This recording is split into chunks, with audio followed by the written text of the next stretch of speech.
ಭಾರತೀಯ ಕಿಸಾನ್ ಸಂಘ ಕಲಘಟಗಿ ತಾಲೂಕು ಘಟಕದ ವತಿಯಿಂದ ಈಗ ಹಲವಾರು ವರ್ಷಗಳಿಂದ ರೈತ ಅತಿವೃಷ್ಟಿ ಅನಾವೃಷ್ಟಿಯಿಂದ ಬೆಳೆ ಬಾರದೇ ಇದ್ದಲ್ಲಿ ಈಗಾಗಲೇ ಹೋದ ಸಲ ಭಾಳ ಬರಗಾಲದಿಂದ ಬೆಳೆ ಬರಲಿಲ್ಲ. ಈ ಸಲನೂ ಅತಿವೃಷ್ಟಿಯಿಂದ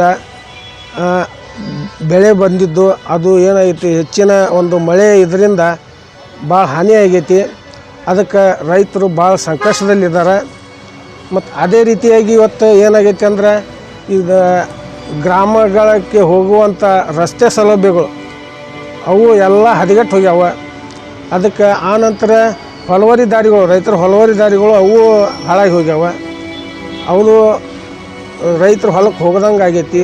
ಭಾಳ ಮಳೆ ಹತ್ತಿ ಎಲ್ಲ ಹದಗೆಟ್ಟವೆಲ್ಲ ರಸ್ತೆಗಳು. ಆನಂತರ ಇದು ರೈತರ ಸಮಸ್ಯೆ. ಇನ್ನೊಂದು ವಿದ್ಯುತ್ ಸಮಸ್ಯೆ, ಪ್ರಸಾರನೂ ಸರಿಯಾಗಿ ಆಗ್ತಾಯಿಲ್ಲ ರೈತರಿಗಾಗಲಿ ಗ್ರಾಮಕ್ಕಾಗಲಿ. ಆನಂತರ ಈಗ ಪ್ರಸಾರ ಮಾಡೋಕ್ಕೆ ಕಂಬ ತಂತಿ ಇವನ್ನೆಲ್ಲ ಅದಾರಲ್ಲ, ಅವೆಲ್ಲ ಜೋತು ಬಿದ್ದು ಜನರ ಒಂದು ಕೈಗೆ ಎಟ್ಕೊಂಥ ಒಂದು ಲೆಕ್ಕದೊಳಗೆ ಅದಾವು. ಅವನ್ನೇನು ಮಾಡೇವ್ರಿ ನಾವು, ಏನೋ ಅಪಘಾತ ಆಗುವಂಥ ಸಂಭವ ಅದಾವ ಅದ್ರಾಗ. ಅದಕ್ಕೆ ಇವೆಲ್ಲ ಸಮಗ್ರ ಹೋರಾಟ. ಈಗ ಮನೆ ಬಿದ್ದವು, ಹೋದ ಸಲನೂ ಮನೆ ಬಿದ್ದವು, ಈ ಸಲನೂ ಮನೆ ಬಿದ್ದವು.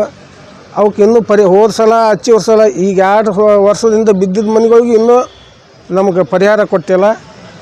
ಈಗೂ ಬಿದ್ದವು, ಈಗೂ ಪರಿಹಾರ ಇಲ್ಲ. ಅದಕ್ಕೆ ಎಲ್ಲನೂ ನಾವು ಒಂದು ಗಮನದಲ್ಲಿ ಇಟ್ಕೊಂಡು ರೈತರು ಭಾಳ ಒಂದು ಸಂಕಷ್ಟದ ಪರಿಸ್ಥಿತಿಯಲ್ಲಿ ಇದ್ದೀವಿ. ಅದಕ್ಕೋಸ್ಕರ ನಾವು ಈ 12ನೇ ತಾರೀಕು ಬರುವ 12ನೇ ತಾರೀಕು ಸೋಮವಾರದಂದು ಶ್ರಾವಣ ಸೋಮವಾರದಂದು ನಾವು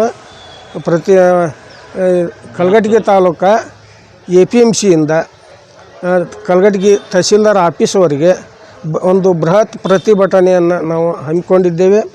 ಅದಕ್ಕೋಸ್ಕರ ಎಲ್ಲ ನಮ್ಮ ತಾಲೂಕು ಮತ್ತು ರಾಜ್ಯ ಘಟಕದ ಎಲ್ಲ ಸಂಘದವರು, ಇವರ ಉದಾಹರಣೆಗೆ ರೈತ ಸಂಘ ಮತ್ತು ಯಾವ ರಕ್ಷಣಾ ವೇದಿಕೆ ಅವೆಲ್ಲ ಇದಾವಲ್ಲ, ಎಲ್ಲ ಸಂಘದವರು, ವಿಶೇಷವಾಗಿ ಮಹಿಳಾ ಸಂಘ ಎಲ್ಲರೂ ನಮಗೆ ಇದಕ್ಕೆ ಬೆಂಬಲವನ್ನು ಕೊಟ್ಟು ಈ ಒಂದು ಪ್ರತಿಭಟನೆಯನ್ನು ಯಶಸ್ವಿಗೊಳಿಸಬೇಕೆಂದು ತಮ್ಮಲ್ಲಿ ಒಂದು ಕಳಕಳಿಯನ್ನು ಮನವಿಯನ್ನು ಮಾಡ್ತಾಯಿದ್ದೇವೆ.